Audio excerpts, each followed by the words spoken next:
Kita lanjutkan perbincangan pemirsa dan bersama kami juga sudah bergabung Wakil Ketua Komisi 9 DPR RI, Melki Lakalena. Selamat pagi Bang Melki. Selamat pagi Mas. Sehat ya, fit? Baik, baik. Nah ini Dr. Susi ini mumpung ada anggota DPR nanti bisa disampaikan ya. Tapi saya mau tanya dulu ke Bang Melki. Bang Melki ini akhirnya ada 3 rumah sakit swasta gitu yang mereka open gitu. Kami membuka untuk pasien corona dan menyatakan sudah melakukan persiapan dan segala hal. Dari Komisi 9 sendiri secara keseluruhan bagaimana menanggapi hal ini? Iya, kami berterima kasih ya dengan ada kesukarelaan dari 3 rumah sakit swasta ini. Siloam Kelapa II, kemudian Hermina dan Mitra Keluarga, yang dengan sukarela menyediakan tempat tidurnya itu untuk khusus pasien COVID-19 ya. Tapi memang kenyataan di lapangan itu sebenarnya 3 ini cuma semacam menjadi sebuah deklarasi dari rumah sakit swasta. Tapi di lapangan itu juga sebenarnya sudah jalan. Di lapangan itu sudah jalan secara parsial tentunya, tidak secara utuh seperti ini. Itu namanya rumah sakit itu datang pasien jenis penyakit apapun, itu harus dia terima, tidak boleh ditolak. Bahwa kemudian setelah dia periksa itu dia tidak bisa menangani karena fasilitas terbatas, tenaga medis terbatas, itu urusan kedua. Tapi bahwa dia harus terima dulu. Dan di lapangan itu rumah sakit swasta, klinik, bahkan puskesmas itu juga sudah mulai menerima yang terpapar COVID-19 ini. Jadi sebenarnya di lapangan sudah berjalan, memang sekarang dengan deklarasi dari 3 rumah sakit ini secara resmi mengatakan bahwa mereka menyediakan seluruh untuk urusan COVID-19 ini menjadi momentum agar keterlibatan dari rumah sakit swasta dan yang kemarin di luar yang diputuskan oleh Presiden ya, itu juga harus lebih terorganisasi dan terpusat. Dan saya terima kasih nih karena Asosiasi Rumah Sakit Swasta juga sudah bergerak cepat juga, dan saya dengar Persi juga sudah sama ya. Saya dengar juga rumah sakit seluruhnya kan namanya grupnya Persi, swasta sendiri, Bu Susi. Itu mereka juga sudah mulai mengkonsolidasi untuk mempersiapkan secara baik bagaimana penanganan COVID-19 di seluruh rumah sakit Indonesia. Mas, kita punya rumah sakit ini dari Sabang sampai Merauke itu 2.800 lebih. Banyak banget. Tempat tidur juga pasti kan itu ratusan ribu. Nah, cuma memang untuk urusan ini karena ini penyakit baru, itu betul-betul harus dipandu. Dipandu, dipersiapkan, dibimbing, dilatih para tenaga medis kita. Dan juga yang paling penting adalah mempersiapkan alat perangnya. Ini kita ini berperang menghadapi virus COVID-19 yang masih sama sekali baru ini. Nah, alat perang kita ini masih kurang gitu. Nah, memang kalau alat perang kurang ini, bagaimana cara dia menembak musuh dalam ini COVID-19, dia mempertahankan diri biar jangan kena. Nah, ini yang perlu kita persiapkan. Nah, ini saya mau ke Dr. Susi dulu. Dok, emang benar alat perang kurang? Iya. Apa aja? Mungkin bisa jadi mungkin Mas, ada dari saya minta bantuan pada Bapak. Jadi masker, gaun, pokoknya secara lengkap APD itu mungkin kurang, Pak. Jadi rumah sakit mau pesan barangnya tidak ada. Kemudian teman-teman juga mau pesan termogan, itu juga sulit gitu ya. Jadi mohon pemerintah membantu agar APD ini terjamin. Tentunya tadi kalau mau perang gitu ya, harus ada perangkatnya supaya kita juga membunuh dan dia mempertahankan diri. Ya, supaya kita juga terproteksi dan teman-teman di garda depan ini jadi safety gitu, jadi aman. Nah, ini Bang Melki sudah ada komunikasi mungkin dengan mitra kerja misalnya dengan Kemenkes itu terkait dengan hal tadi yang sudah dipersiapkan. Memang harus diakui kita ini berebutan APD ini kan dengan banyak negara saat ini ya. Sekarang ini kan sudah hampir seluruh dunia ini sudah terpapar ya. Dan kita bersyukur sekali karena Cina sekarang sudah pada proses pemulihan. Hampir seluruh negara ini kan bahan bakunya ambil dari Cina nih, kita semua nih. Nah, sekarang dengan Cina sudah relatif pulih ini, mudah-mudahan kelebihan dari Cina ini bisa sama-sama kita ambil. Kita mau aja misalnya bicara bahan baku ya.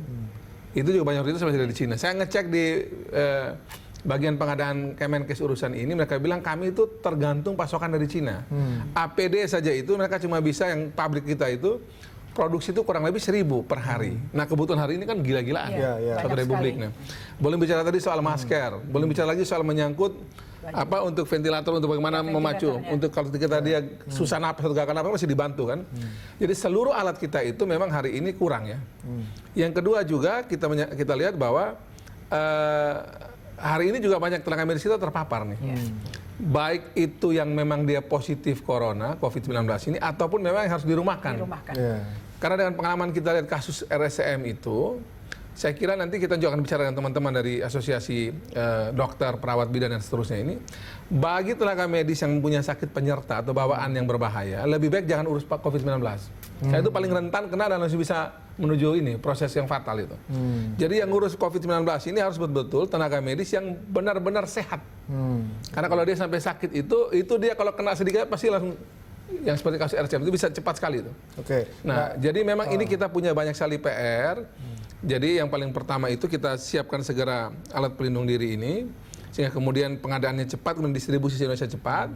Yang kedua juga tentu mempersiapkan dengan baik kita punya tenaga medis kita ini, dan kemudian juga tadi itu segera harus mulai bikin semacam identifikasi, bikin klaster, kategori mana tenaga medis yang siap tanda kutip ya untuk bertempur, mana yang tidak siap lebih baik ditahan, jangan. Urus saja penyakit lain yang masih banyak juga yang kita lagi tangani di Indonesia ini. Nah ini Dr. Susi yang tadi saya sempat khawatirkan begitu ya mengenai jumlah dari SDM sendiri. Kalau tadi Bang Melki bilang kalau sampai ada yang terpapar atau punya penyakit bawaan begitu, artinya mereka tidak bisa maksimal dalam bekerja atau malah tidak bisa bekerja. Ini apakah RC sendiri sudah ada komunikasi begitu yang dibahas mengenai antisipasinya seperti apa, Dok? Jadi kami dengan anggota terutama yang di Jabodetabek mungkin perlu pembahasan lebih lanjut bagaimana jika satu rumah sakit SDM-nya tadi harus dirumahkan, ya self isolation dan lain-lain, tentunya itu akan kekurangan. Nah, gimana caranya bisa memobilisasi dari teman-teman untuk saling membantu. Nah, ini mungkin perlu dukungan dari Kementerian Kesehatan, bagaimana dokter dan lain-lain. Sekarang kan kita 3 tempat izin praktek, Pak. Dalam darurat bencana saya rasa bisa surat tugas kemana-mana. Nah, ini yang harus dipikirkan ke depan oleh kita bersama. Tidak hanya rumah sakit swasta, tetapi rumah sakit pemerintah maupun Dinas Kesehatan dan Kementerian Kesehatan. Bagaimana memayungi ini agar SDM tersebut bisa saling membantu di daerah di darurat bencana ini. Bang Melki, dari DPR sendiri bagaimana mungkin pandangan ke depan agar nantinya rumah sakit swasta tidak hanya Jabodetabek, tapi ini juga bisa bekerja juga aktif begitu di seluruh wilayah, begitu, terutama yang kasusnya cukup besar dalam angka begitu. Ya, kita tidak menghendaki, tapi kita lebih baik mencegah dan mempersiapkan. Ya. Misalnya begini. Kemenkes kita belum memutuskan, ini ambil contoh yang saya tahu ya, belum memutuskan bahwa NTT yang saya baru pergi ini, kita baru situ 3 rumah sakit. West Yohanes Kupang, Rumah Sakit Umum Komodo, punya pemerintah juga di Labuan Bajo, dan Healers itu di Maumere Sika. Ternyata kita butuh lagi 2 nih yang untuk rumah sakit umum daerah ini. Taruh tambah 1 lagi yang di perbatasan negara di Belu, sama 1 lagi itu di Sumba untuk cover 1 pulau Sumba. Ternyata juga kita punya 2 rumah sakit swasta juga yang bagus di situ. Siloam yang ada di Kota Kupang dan Siloam di Labuan Bajo, Manggarai Barat. Nah, oleh Dinas Kesehatan mereka sudah memang juga digerakkan. Sambil menunggu dari Kemenkes ini memberikan semacam justifikasi surat bahwa memang mereka memenuhi. Sekarang ini udah di lapangan mah udah jalan aja. Surat itu cuma menjadi semacam ya deklarasi saja. Karena di lapangan ini kan orang nggak pakai lagi surat nih. Kemudian siapa sakit ditangani. Contoh lagi ini misalnya, Mas. Presiden kemarin sudah mengatakan 100 sekian itu rumah sakitnya TNI Polri, rumah sakit TNI jalan kan. Kan TNI kan ada rumah sakit yang punya Angkatan Darat, Angkatan Udara, Angkatan Laut. 103 kalau saya nggak keliru. 39 rumah sakit punya Polri. Kemudian rumah sakit BUMN punya. Ini tambah punya swasta yang tadi kita total ke 2.800 itu. Ini sudah tidak bisa lagi menunggu sekedar pernyataan surat. Tapi sekarang ini ya itu proses jalan, tapi maksudnya di lapangan ini seluruhnya 2.800 lebih rumah sakit ini sekarang tidak pakai kecuali lagi nih. Semua harus sekarang siap tempur karena ini COVID-19 ini nggak pakai tunggu. Jangan terlalu birokratif. Sudah nggak bisa. Gerak cepat aja. Sekarang ini seluruh rumah sakit saya kira baik swasta, pemerintah, BUMN semua itu pasti udah jalan. Kemudian juga sudah mempersiapkan diri. Nah sekarang itu memang yang kita betul-betul kerja harus cepat itu soal menyangkut alat pelindung diri. Karena saya juga melihat teman-teman di lapangan ini takut bertempur di lapangan dengan peralatan seadanya karena mereka takut mereka juga kena. Ya walaupun saya sebenarnya dari beberapa hari lalu saya sudah kasih suatu pesan bahwa ini sekarang ini kalau kita ingat perang zaman dulu, ini sekarang ini adalah kesehatan semesta mesti digerakin. Yang tenaga dokter, perawat, bidan, farmasis, ahli gizi, semuanya yang lagi bekerja ini existing. Termasuk mahasiswa tingkat akhir harus siap nih. Mahasiswa tingkat akhir di seluruh tenaga kesehatan ini harus siap ketika memang on call negara ini memanggil, mau ke Papua pun dia mesti siap. Ya inilah saat ini, kita ingat Pak Ben Boy dulu ya. Ketika dulu kita bicara soal Tritura itu, yang turun pertama kali itu 2-nya tuh salah satunya dokter loh. Pak Ben Boy. Jadi ini ini momentum di mana negara ini memanggil tenaga kesehatan harus siap gitu. Saya kira kayak Bu Susi dan teman-teman di Asosiasi Rumah Sakit Swasta ini kan Itu tidak lagi berpikir lagi soal untung rugi loh. Mereka ini masih berpikir udah kita kemanusiaan dulu sekarang. Itu bagaimana memastikan kalau misalnya tadi kita bicara masalah SDM ya, Bang Melki. Mahasiswa tingkat akhir ini bagaimana memastikan mereka cukup edukasinya sudah cukup dalam menangani corona ini? Kalau menangani COVID corona ini sebenarnya kan prosedurnya itu kan ada sebenarnya. Pengalaman negara lain ada. Saya kemarin baru menyerahkan ke Pak Menkes itu pengalaman di Wuhan, Cina oleh Kemenkesnya Cina. Kemudian kemarin saya sudah ke NTT, saya minta teman-teman saya terjemahkan cepat dalam bahasa Indonesia. Udah ada juga sekarang. Sudah ada. Saya punya versi bahasa Inggris saya kasih ke Kemenkes, versi bahasa Indonesia saya kasih ke Dinas Kesehatan Provinsi NTT. Nah, mereka semua ini sekarang sudah punya semacam panduan itu. Di situ kan ada 2 track di situ. Ada track medis yang modern, ada track herbal gitu. Nah, kita coba semua sekarang ini. Ini momentum kita ini. Medisnya jalan, rumah sakit bergerak sampai ke puskesmas, kemudian juga herbal yang untuk tradisional juga jalan. Tenaga kita, anak-anak mahasiswa tingkat akhir itu, semuanya rata-rata udah paham, dikasih pelatihan bimbingan, yang penting tadi itu APD-nya siap. APD-nya siap. Mereka ini pokoknya, teman-teman nanti alat pelindung dirinya ada, mereka siap bertempur, termasuk mahasiswa tingkat akhir. Saya udah komunikasi juga sama beberapa teman-teman yang di Kementerian Pendidikan sama yang di rektor-rektor itu, mereka bilang, yang penting sejauh alat pelindung diri siap, mereka ini latih nggak lama. Mereka juga sudah latih-latih juga di lapangan.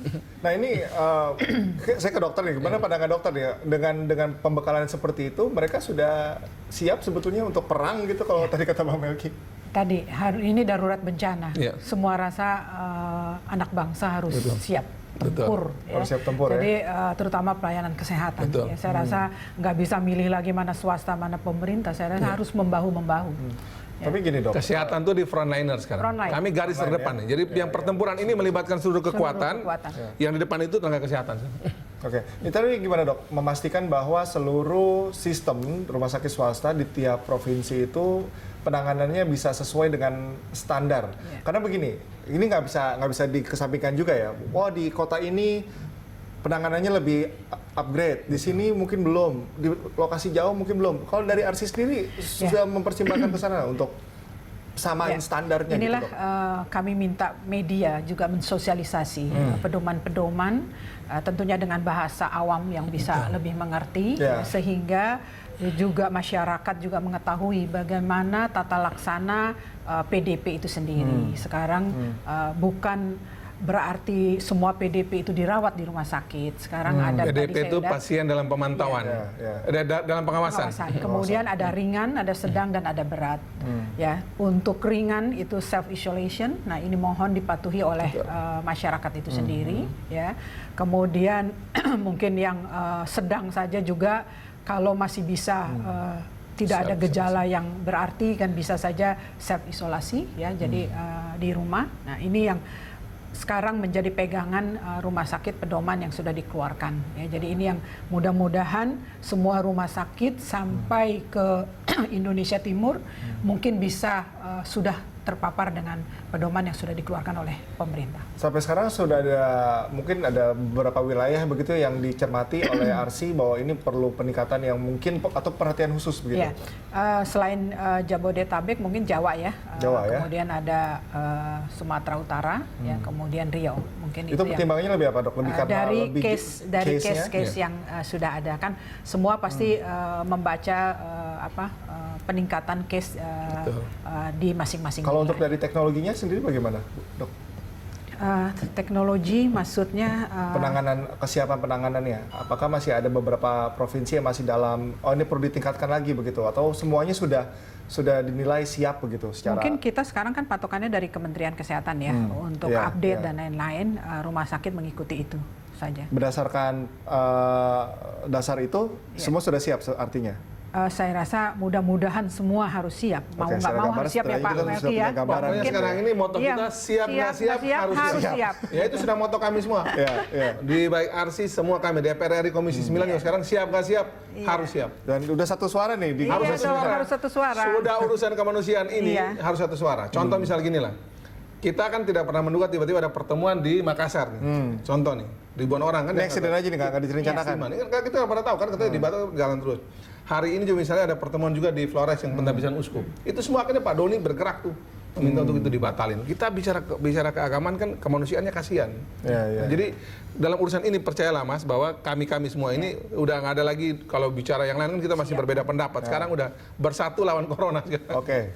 Oke, nanti kita akan lanjutkan lagi perbincangan Bang Melki dan juga Dr. Susi, dan pemirsa Morning Talks akan kembali usai